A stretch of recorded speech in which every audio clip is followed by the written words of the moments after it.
As I told you yesterday, I play badminton. And this morning starts with a small badminton lesson related to the service.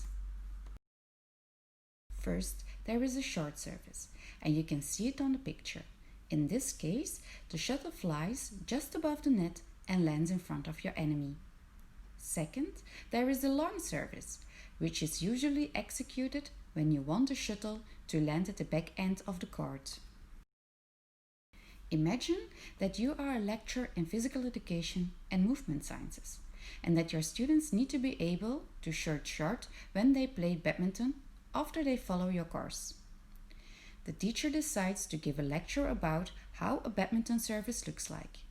And for the assessment part, the students need to pass an oral exam and need to sum up some international badminton players who have a very effective short service. In this badminton case, we might ask ourselves whether the students will attain the learning outcome at the end of the course unit, namely being able to serve short. When the teacher opts for the introduction of a lecture on the one hand and the introduction of an oral exam on the other hand. When I speak from my own experience, I could tell you that this aspect of badminton takes a lot of practice. In educational literature, the alignment between the final competences of your course unit, the teaching and learning activities, and the assessment formats is called constructive alignment, a term that is launched by Biggs in 1996. This slide shows the theoretical background of constructive alignment. Since the last years of the 20th century, two lines of thinking are becoming increasingly important in higher education settings. The first derives from the constructivist learning theory. This theory starts from the idea that meaningful learning implies that students need to get opportunities to create knowledge structures in an active way, rather than via a teacher who stands in front of a classroom and transfers knowledge to the students. The second line of thinking is related to instructional design literature, in which the design, development, and implementation of instructional products and experiences is central.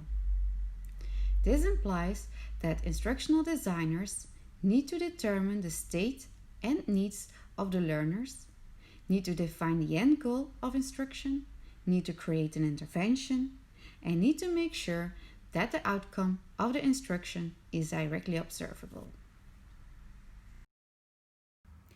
In fact, constructive alignment is a marriage of these two trusts. This means that we can use the theoretical framework constructivism to take decisions at all stages of the instructional design process. This means concretely that we need to formulate learning objectives in a very active way, and that we need to design teaching and learning activities as well as assessment practices in a way that activate our students. Yesterday we already focused on how to formulate learning objectives. Tomorrow we will zoom in on assessment strategies, and today we will focus on how to organize teaching and learning activities in a very active way. We hope you will enjoy it.